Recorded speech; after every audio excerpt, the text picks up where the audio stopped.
Have you ever waited for someone's call that never came? You keep checking your phone, replaying old messages, pretending you're fine.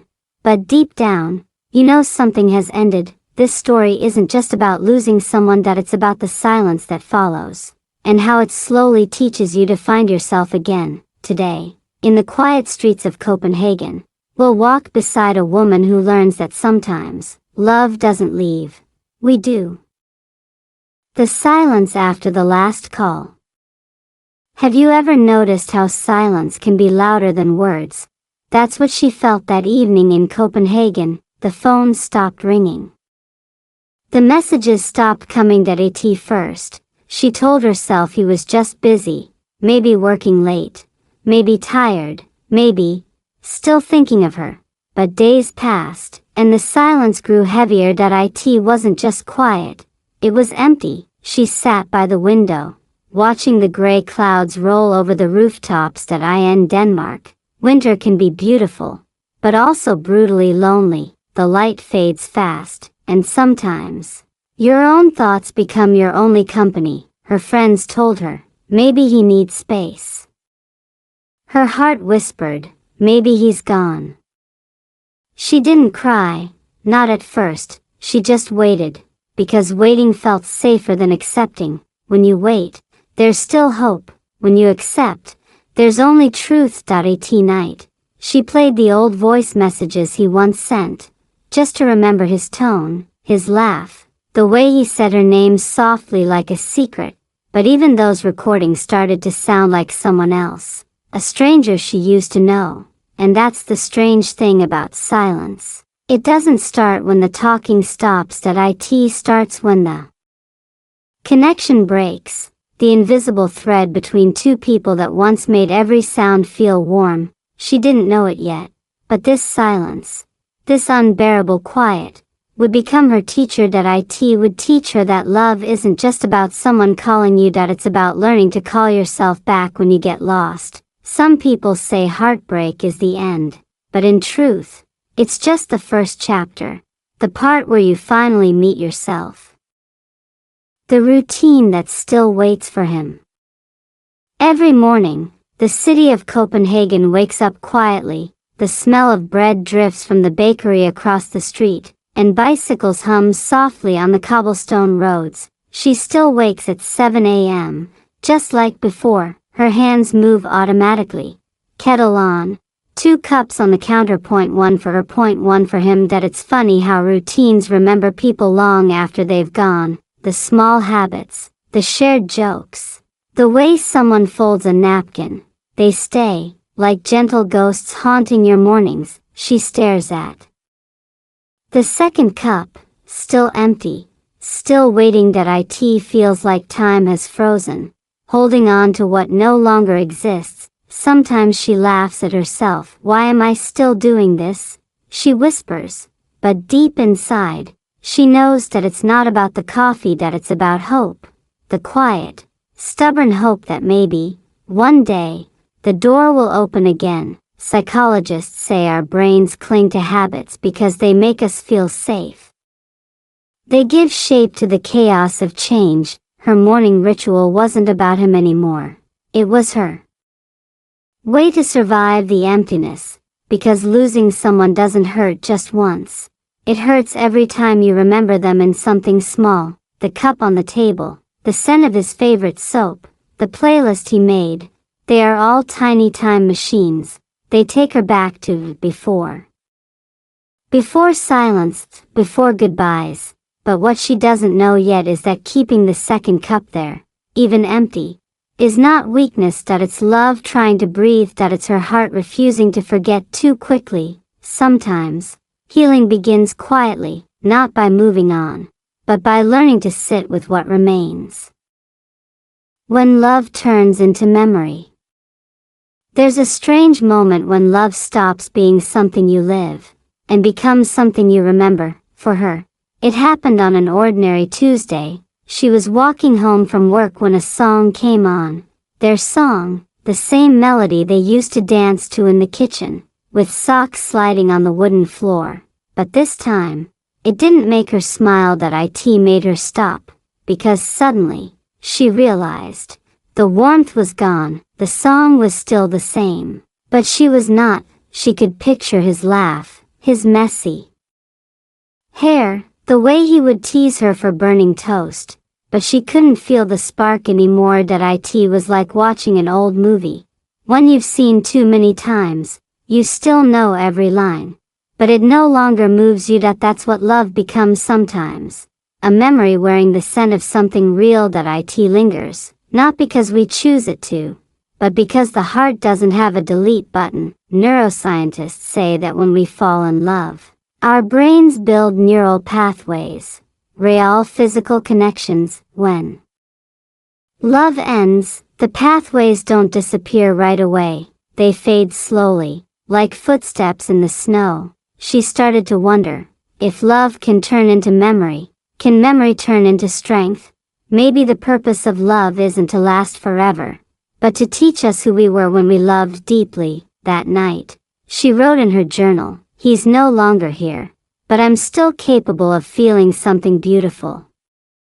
Maybe that means love did its job. And that thought, quiet and small, felt like the first sunrise after a long winter. The city that doesn't stop for a broken heart. Copenhagen didn't slow down for her heartbreak. The trams still passed by on time. Children still laughed near the lakes, and people still hurried to work with coffee in hand. The world didn't pause.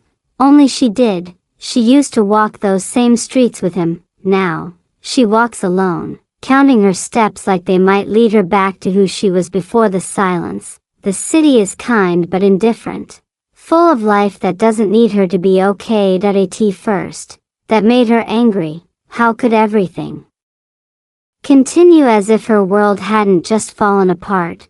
But slowly, something inside her began to shift. Maybe the city wasn't cruel. Maybe it was honest. Because life doesn't stop when love ends. The bakery still opens. The sun still rises over Nyhavn, and pain, no matter how deep, eventually has to catch up with the rhythm of the world. One cold morning, as she crossed the same bridge they once stood on, she noticed something new. A woman on her bike smiling at a stranger, a man helping a child tie his shoe, an old couple holding hands. It wasn't her story, but it was still love, and for the first time in weeks, she realized, love doesn't die. It just changes where it lives. Psychologists call this emotional resilience, the quiet ability to adapt without noticing it. You don't wake up healed. You just wake up one day, and the city feels less heavy. You notice color again. You breathe without counting the seconds. As she stood there, watching the light spread across the rooftops, she whispered to herself, maybe I can start again too.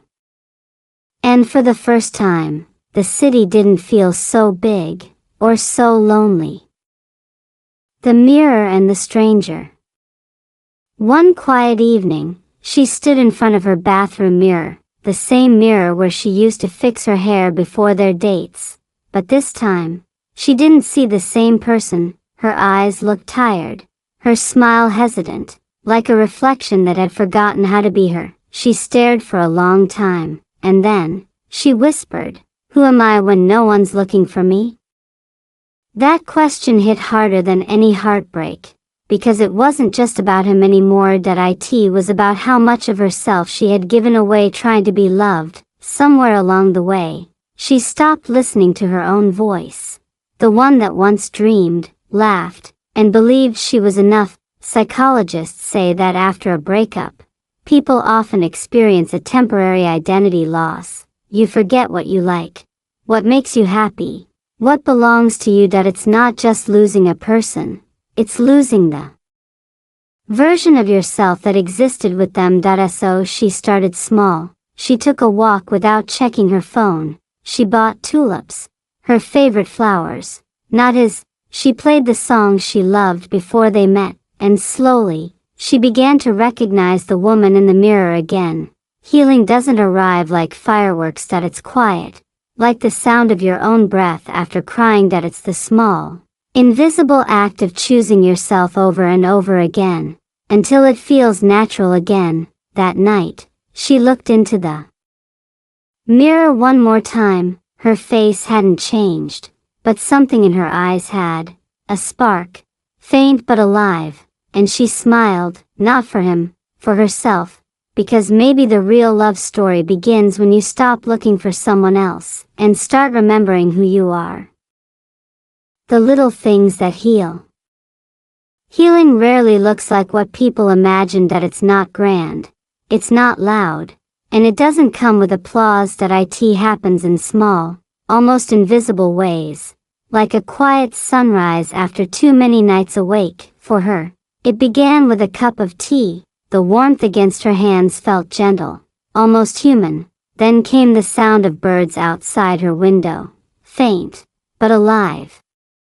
She noticed the way sunlight touched the plants she'd forgotten to water, tiny things, all whispering the same message: you're still here. In Denmark, people call this hygge, the art of finding comfort in simplicity. That it's lighting a candle on a gray day. That it's sitting in silence with yourself and realizing that silence isn't the enemy anymore. That it's learning that peace doesn't need company, it only needs presence. She started writing again, not long letters to him, but short notes to herself. Remember this moment.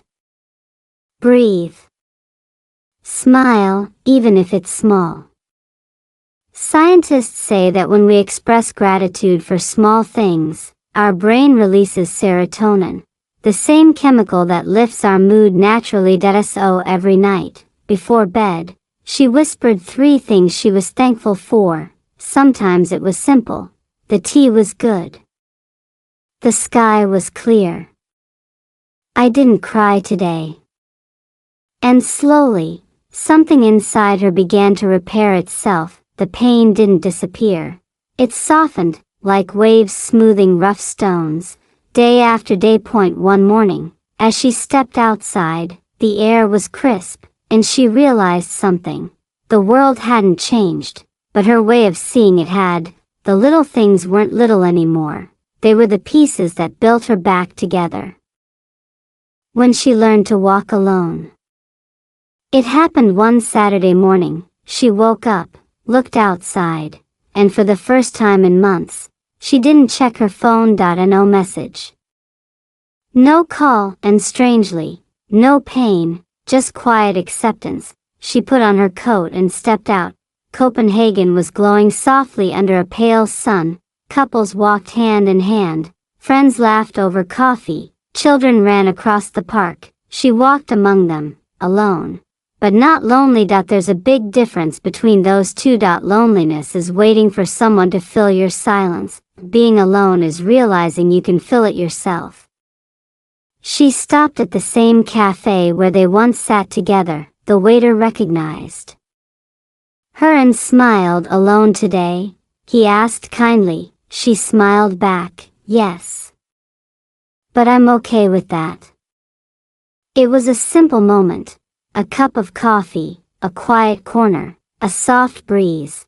But to her, it felt like freedom, because the weight of waiting was gone. Psychologists call this the reclaiming phase. It's when your brain rewires itself to find pleasure in independence. You stop needing someone else's voice to validate your worth. You start trusting your own rhythm again. As she walked home, she noticed her reflection in the shop window. Not the woman who waited by the phone, not the one who cried under the covers, but someone stronger, lighter, realer. And in that moment, she finally understood something simple. Healing isn't about erasing the past. It's about walking forward, even if your heart still trembles a little. She took a deep breath, smiled at the sky, and whispered, I made it this far. That's enough for today. The letter she never sent. It had been 3 years since he left. 3 years since that final night in Aarhus. The one filled with words they couldn't take back. But today, she found something she thought she'd burned long ago. A letter, unsent, unfinished, untouched by time. The paper was yellowed, folded at the edges. Her handwriting was shaky, the way people write when they still believe they can fix what's already broken. She read the first line, "I hope you're doing okay." "I'm not sure if I am."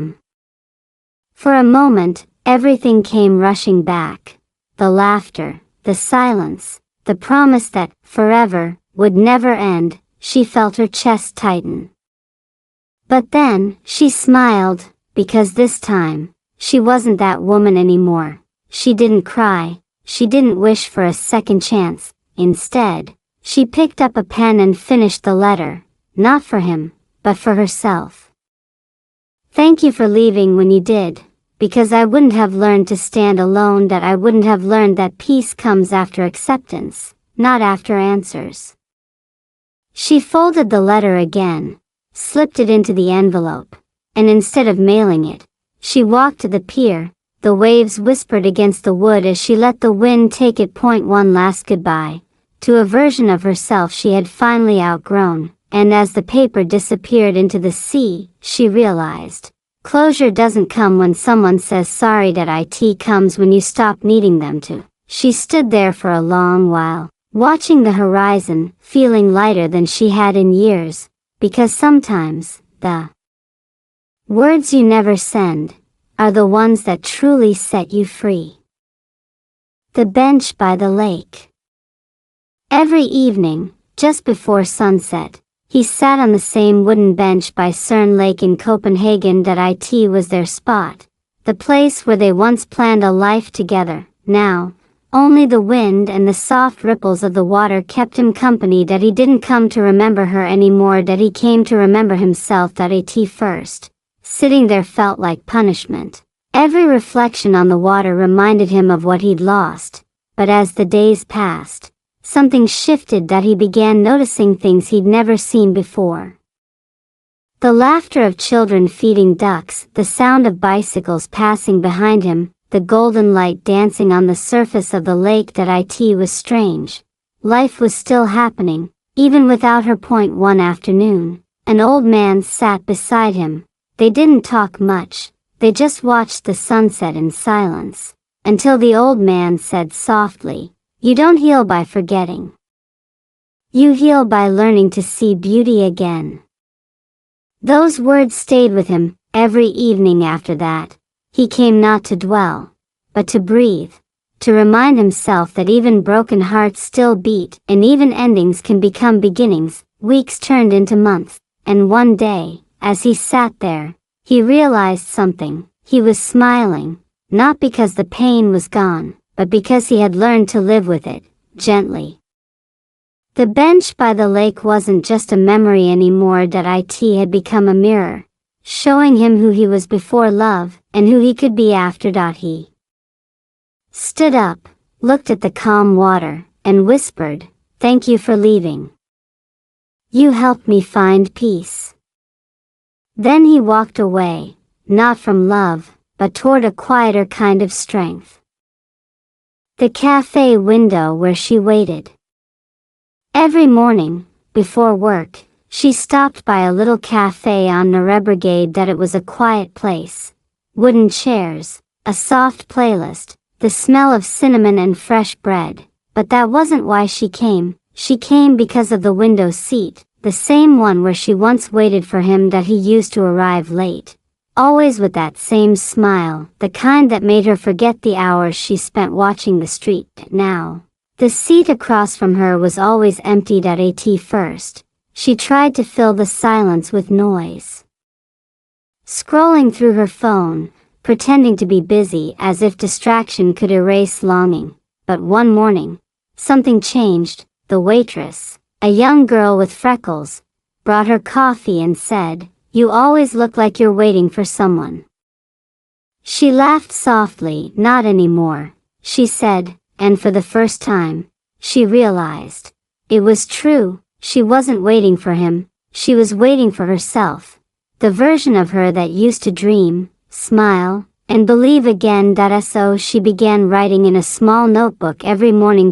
One thought, one feeling, one tiny gratitude, and little by little, she noticed something. The world outside that window was still beautiful, the rain, the strangers, the ordinary, all quietly alive. Months later, she sat in that same seat again, coffee warm between her hands, watching the street she no longer feared to face that he passed by once. She saw him through the glass. Their eyes met for a second and he smiled. She nodded. And just like that, the chapter closed. No anger. No regret, just peace.